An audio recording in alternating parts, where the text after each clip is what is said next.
I'm starting to become a fan of the Oilers, but man, is it hard being a fan of the Oilers. Like, I Yeah. don't think I want this anymore. You should try working for a fan site day-to-day basis about them. It is Exactly. Like, I don't want stressful. this anymore. It's too emotional. Like, they just weren't sharp. They Mhm. weren't crisp. They were almost playing into LA's hands. Yeah. LA came out hot, and Kevin Fiala hasn't played for a long time, and he looked like the best player on Yeah. in the world. And I'm like, why is this guy all of a sudden out battling, out racing every single player on the Oilers? Mhm. And then we get into the second period, and then obviously the conversation changes immensely. Yeah, I put out a tweet actually after the second period. In 20 minutes, Kevin Fiala had more assists than only three Oilers players.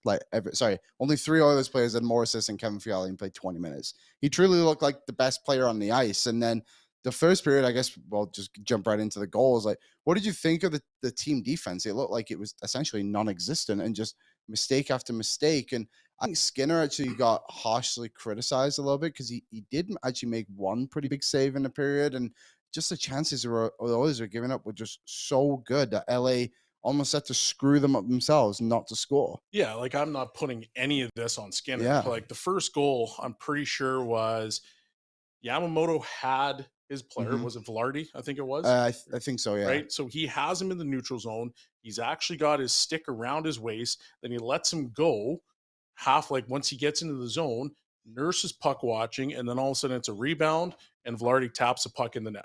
That's a tough goal to give up. Like, you can't necessarily put that on Skinner. I think that's more of a situation where, like, if he makes that save, that's a massive stop, Mhm. right? And that's a save that you want. But at the same time, like, this is a rebound, guy wide open in front of the net, and he taps it in. That's number one. Number two, you had you have the power play goal. I can't remember off the top of the That head. was That was three. three, right? The It's a second one was spinorama on the Dayane. spinorama. Like, Yeah. Darnay is cheating, right? So Yeah. instead of lunging laterally, he actually lunges forward, and he allows Arvidsson to spin off of him and then take it to the net. So that's another tough goal to give. Now, in terms of that one for Skinner, I bet you he wants it back because it was a 5-hole Hmm. goal. But still, you can't give up that little spin around. It's not that he did anything, you know, dramatic, or he really changed the trajectory of the play, or like he just did a little spin and he just played Desharnais, as a bit of a pawn in that Yeah. way, right? He kind of read him like a Yeah, book. 100%. He just knew this is a big body. I got to get off the boards, Hmm. and then the minute I get this puck, I'm just going to use his positioning against him.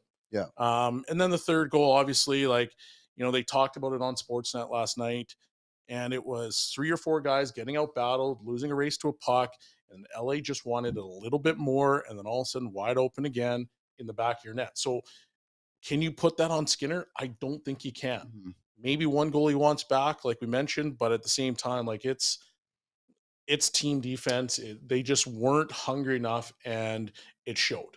Yeah, I've said this a few times now about the way the Oilers have just been allowing goals. It feels like every time the Oilers want to score a goal, they have to earn every little bit of it.